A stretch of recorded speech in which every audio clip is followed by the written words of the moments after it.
67 sort maléfique. Valentine aperçut la femme à la robe blanc grisâtre. Ses yeux débordaient de haine alors qu'il étendait les bras comme s'il embrassait le soleil. Un pilier de lumière aveuglante descendit du ciel et frappa la cible en tenant les énormes ciseaux. Les environs éclatent de lumière en un instant.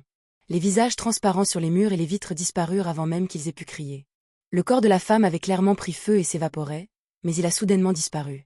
Lumian a trouvé cette scène étrangement familière. Le monstre à orifice buccal avait affiché un comportement similaire lorsqu'il le chassait. Invisibilité. La femme ne s'était peut-être pas cachée, mais elle n'était certainement pas morte. Ainsi, Lumian ne ressentit aucun soulagement. Au lieu de cela, il s'est approché de Ryan, qui le dominait désormais. Ryan, couvert d'une armure d'argent et brandissant une épée large de lumière, était la personne en qui Lumian avait le plus confiance parmi les personnes présentes. Il était évident que Ryan excellait au combat. Léa se tenait là quand soudain, le visage d'un enfant pâle apparut sur le mur derrière elle, se transformant en la femme à la robe blanc grisâtre. Les énormes ciseaux de la femme se sont serrés sur le cou de Léa. Craqué. La tête de Léa s'est baissée, mais aucun sang n'a jailli. Son corps et sa tête se sont rapidement ratatinés et amincis, se transformant en une effigie de papier en lambeaux qui s'est doucement posée sur le sol. Non loin de là, sa silhouette vêtue d'une robe plissée en cachemire se dessinait. Avec un bruit sourd, Ryan, le visage caché par une visière argentée, leva l'épée de l'aube et se dirigea vers l'endroit où Léa se tenait, balayant l'arme en diagonale vers la femme. La femme a brandi ses ciseaux pour tenter de bloquer l'attaque, mais a été repoussée contre le mur sous la force du coup. Sa forme a disparu une fois de plus. Alors que Valentine, vêtue d'une fine veste de tweed bleu, se tenait le dos tourné, la femme remplaça soudain le visage gonflé et pâle. Elle se pencha et frappa la nuque de Valentine. « Attention !» Léa a crié dès qu'elle a repéré la femme, alertant son compagnon. Valentine renifla et croisa les bras. Des flammes dorées et illusoires jaillissent du vide qui l'entoure, s'entrelaçant et transformant le couloir en un océan palpitant de l'éclat du soleil. La femme grimaça d'agonie alors que son corps était consumé par les flammes intenses. Elle se retira dans l'intérieur des murs, revenant au visage enflé et pâle. Le visage translucide fondit instantanément en volutes de gaz noir dans les flammes dorées et illusoires avant de se dissiper. Clang! L'épée de l'aube de Ryan frappa à nouveau au même endroit, faisant trembler tout le château. Malgré ses efforts, il était encore un peu trop tard pour arrêter la femme. Lumian a rapidement compris la gravité de la situation. La femme qui avait accouché de Louis Lund était liée au visage transparent des enfants sur les murs et les vitres.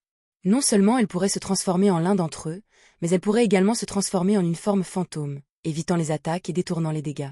En d'autres termes, elle pouvait attaquer depuis n'importe quel mur ouvert du 3e étage du château à tout moment, et les contre-attaques de Ryan et des autres étaient inefficaces. Conscient de cela, Lumian s'est immédiatement éloigné des fenêtres du sol au plafond et des murs environnants et s'est dirigé vers le milieu du solarium. À ce moment-là, des visages fantomatiques sont apparus au sol et au plafond. La femme émergea soudainement de derrière les pieds de Lumian et attrapa rapidement sa cuisse avec la paire de ciseaux. Le cœur de Lumian battait à tout rompre avec un sentiment de danger. Sans prendre la peine de confirmer d'où venait l'attaque, il sauta en l'air et esquiva sur le côté. Malgré ses efforts, il était encore un demi-temps trop lent. Une profonde entaille a été laissée sur la partie inférieure de sa cuisse et le sang a immédiatement jailli. Dès que les gouttes de sang ont atterri sur le sol, la femme qui avait changé de place les a pointées du doigt et elles se sont condensées en une mince silhouette couleur sang. Sans aucune hésitation, la silhouette couleur sang se tourna vers Lumian, qui avait roulé jusqu'au fauteuil inclinable, et se jeta sur lui, se nourrissant de son sang et devenant plus fort à chaque goutte. Au même moment, Lumian endura une douleur intense et sentit son sang devenir incontrôlable. Presque instantanément, Ryan a sauté dedans. Dans les airs, il a levé haut le sabre de lumière et a frappé la silhouette couleur sang, la plaquant au sol et la brisant avec les visages transparents autour de lui. Léa avait fait un saut périlleux aux côtés de Lumian et avait appuyé sa main droite sur sa blessure à la cuisse. À la surprise de Lumian, la blessure s'est déplacée comme par magie avec la paume droite de Léa, jusqu'au côté de son mollet, qui n'était pas riche en vaisseaux sanguins. Le saignement a immédiatement diminué. La femme est soudainement apparue du plafond. Ses yeux marrons brûlaient d'une vie flamboyante. Le sang coulant du mollet de Lumian s'est enflammé, produisant une flamme brillante qui ressemblait au soleil printanier. Il s'est rapidement propagé profondément dans la plaie et dans les vaisseaux sanguins de son corps. À ce moment-là, Lumian sentit sa vie s'épuiser rapidement. Avec un pop, Ryan a poignardé le sabre à 2 mains condensé de la lumière dans le sol. Autour de lui, dans la zone où se trouvaient Lumian et Léa, des rayons de lumière semblables à l'aube sont apparus, remplissant tout l'espace. Dans la lumière du matin, les figures de couleur sang restantes ont rapidement fondu et les belles et brillantes flammes sur le mollet de Lumian se sont rapidement éteintes. La seconde brûlure avait scellé ses blessures, arrêtant le saignement. Ryan a sorti son épée large et a hurlé d'une voix grave et autoritaire. Cet environnement n'est pas adapté. Nous devons partir immédiatement. Ce qu'il voulait vraiment dire, c'est que la femme n'était pas aussi puissante qu'elle le paraissait. Elle était presque invincible et impossible à cibler en raison des conditions uniques au 3e étage du château qui amélioraient considérablement ses capacités. Sans attendre la réaction de ses compagnons, Ryan s'est lancé à la poursuite de la femme. Bien qu'il soit encore légèrement plus lent que son adversaire, qui pouvait se déplacer à l'aide de visages translucides, il n'a ménagé aucun effort et a attaqué avec de puissantes coupures obliques, des coupures en diagonale et des coups de couteau. Il forçait son adversaire à se mettre dans un état de mouvement constant, l'obligeant à changer constamment de position après chaque attaque.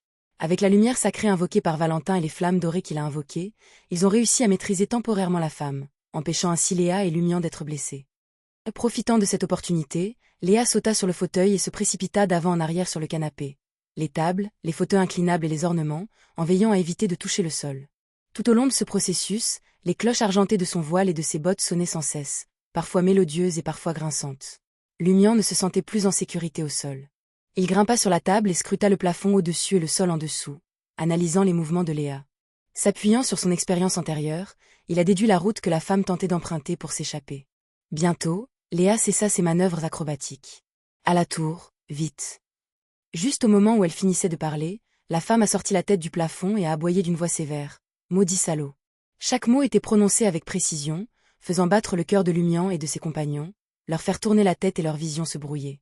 Ce fut une expérience tout à fait désagréable. Valentine endura l'inconfort et tendit à nouveau les bras. Une lumière brillante et immaculée inondait le plafond. « Allons-y » ordonna Ryan. Lumian sauta immédiatement de la table, endurant la douleur au mollet. Marchant sur les visages transparents, il courut vers la tour, suivi de près par Léa et Valentine. Seul Ryan, couvert d'une armure d'argent, n'était pas pressé de s'échapper. Il leva l'épée de l'aube et coupa la femme qui avait sorti la tête, l'empêchant d'empêcher ses compagnons de fuir. Après que Léa et les autres aient monté les escaliers menant à la tour, il s'est retourné et s'est lancé à sa poursuite en bondissant. Une femme a émergé d'un visage transparent sur la paroi latérale et a poussé un cri perçant. Accompagné du cri, une couche de flammes noires et malveillantes s'est enflammée à la surface de l'armure argentée de Ryan. Ryan a immédiatement senti son endurance s'épuiser rapidement. Sans hésitation, il a désactivé l'armure de l'aube. Des taches de lumière ressemblant au soleil du matin se sont dispersées dans toutes les directions, avec les flammes noires, et se sont dissipées dans l'air. Tenant le sabre de lumière, Ryan en profita pour sauter et quitter le 3e étage du château, entrant dans les escaliers. À ce moment, Lumian, conscient qu'il était un peu faible et incapable d'exploiter l'environnement, courut à la 2e place. Devant lui se trouvait Léa, dont la cloche d'argent sonnait doucement. Léa s'est soudainement arrêtée. Lumian ralentit précipitamment en entendant des bavardages. Il a alors regardé devant lui et a été surpris. La tour n'était pas grande, et elle pouvait même être considérée comme petite. Il y avait des escaliers menant à différents ports de tir. Les murs étaient densément remplis d'enfants. Ils étaient habillés de vêtements différents. Certains semblaient tout juste nés, tandis que d'autres avaient 3 ou 4 ans. Leurs membres ressemblaient à des griffes d'oiseaux aux extrémités anormalement pointues. Utilisant leurs griffes d'oiseaux, ces enfants étaient comme des oiseaux dans une forêt, perchés sur le mur et occupant la majeure partie de la zone. Le cuir chevelu de Lumian picota lorsqu'il vit plus d'une centaine de visages, de corps et de griffes d'oiseaux méchantes et acérées d'enfants humains combinés à une méthode de perchage anormale. Il eut une fois de plus l'impression que son esprit, ses yeux et son âme avaient été corrompus, tout comme lorsqu'il avait vu Louis Lund accoucher. Les « enfants » n'avaient pas encore remarqué l'intrusion.